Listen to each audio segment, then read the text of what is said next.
जय हिंद। नमस्कार, मेरे चैनल में आपका स्वागत है। आज हम जनरल साइंस के कुछ महत्वपूर्ण प्रश्न बताएंगे जो आगामी परीक्षाओं की दृष्टि से बहुत महत्वपूर्ण है और अक्सर परीक्षाओं में पूछे जाते हैं। आप डेली सुबह मॉर्निंग में अपना टारगेट फिक्स करिए कि आज हमें इतना पढ़ना है और सारा दिन उस पर फोकस करिए। ऐसा अगर आप डेली करते हैं तो यकीन मानिए आपकी तैयारी बहुत अच्छी हो जाएगी और आप हर एग्ज़ाम फाइट करने लगेंगे। इसीलिए हम कहते हैं कर दिखाओ कुछ ऐसा कि सब करना चाहें आप जैसा। अब देखिएगा पहला क्वेश्चन है, पानी में हवा का बुलबुला वैसे ही काम करेगा जैसा करता है क्या? अवतल लेंस। जो अवतल लेंस होता है वो पानी में हवा जैसे बुलबुलाकार करता है, वैसे अवतल लेंस की भांति काम करता है। कौन? पानी में हवा का बुलबुला कैसे काम करता है? अवतल लेंस की भांति करता है। तो इसका राइट आंसर हो जाएगा डी।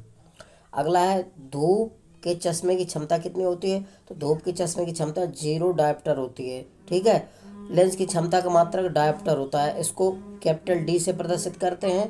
तो धूप के चश्मे की क्षमता कितनी होती है? 0 डायोप्टर होती है।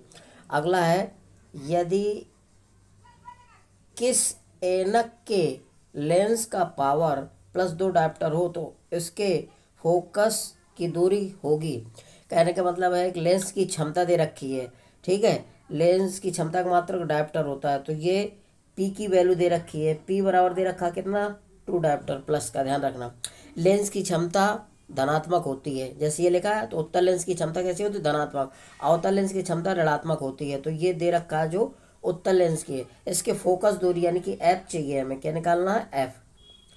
तो आप जानते हैं कि हमें क्या ज्ञात करना है? एफ।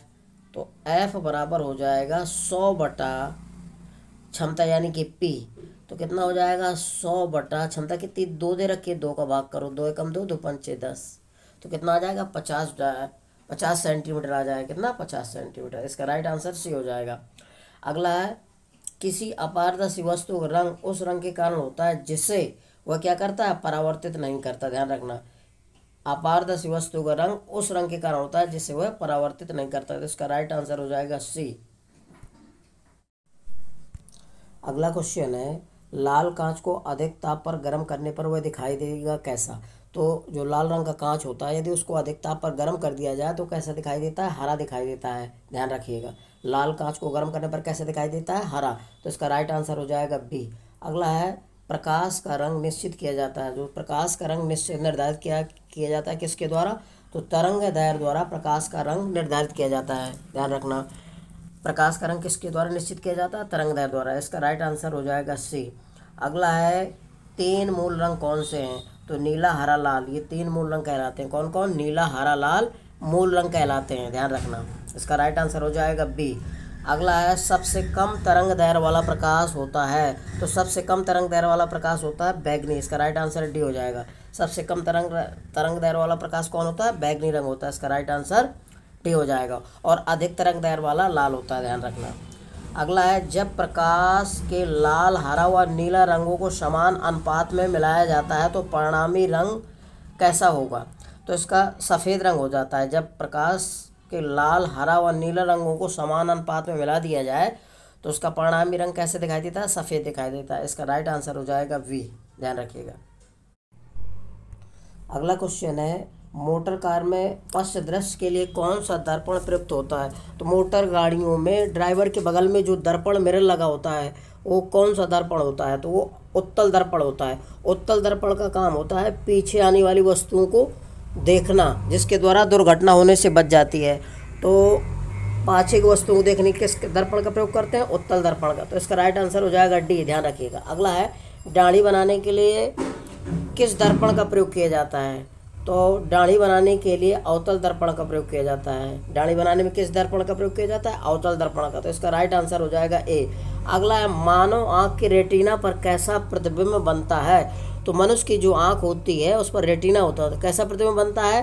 ध्यान रखना, हमेशा वास्तविक और उल्टा बनता है। तो इसका राइट आंसर हो जाएगा पहला। मानव आँख की रेटिना पर कैसा प्रतिबिंब बनता है? वास्तविक और उल्टा बनता है। इसका राइट आंसर ए हो जाएगा।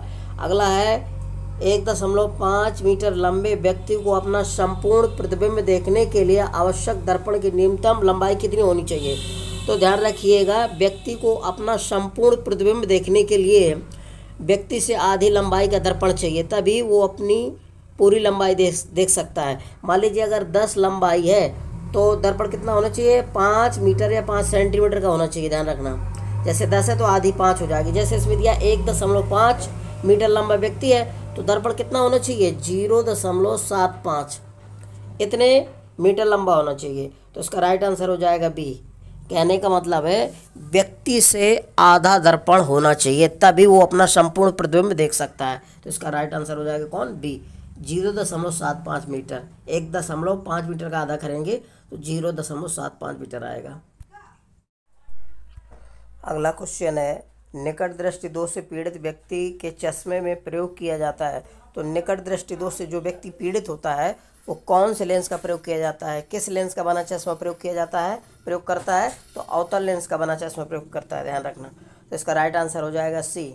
दूरदृष्टि दोष के निवारण के लिए काम में लेते हैं। तो दूरदृष्टि के दोष को दूर करने के लिए, ध्यान रखना, उत्तल लेंस का प्रयोग करते हैं। दूरदृष्टि के दोष को दूर करने के लिए क्या करते हैं, उत्तल लेंस का प्रयोग करते हैं। इसका राइट आंसर हो जाएगा सी। अगला, दूरबीन का आविष्कार किया था। दूरबीन का आविष्कार किसने किया था, तो दूरबीन का आविष्कार गैलीलियो ने किया था। इसका राइट आंसर हो जाएगा ए। दूरबीन का आविष्कार किसने किया था, गैलीलियो ने। इसका राइट आंसर ए हो जाएगा। अगला क्वेश्चन है, एक कार बैटरी में प्रयुक्त विद्युत अपघट्ट होता है। तो जो कार की बैटरी होती है उसमें विद्युत अपघट्ट का कार्य कौन करता है, यानी कि विद्युत अपघट्ट क्या है, तो सल्फ्यूरिक अम्ल होता है, H2SO4। क्या होता है, H2SO4।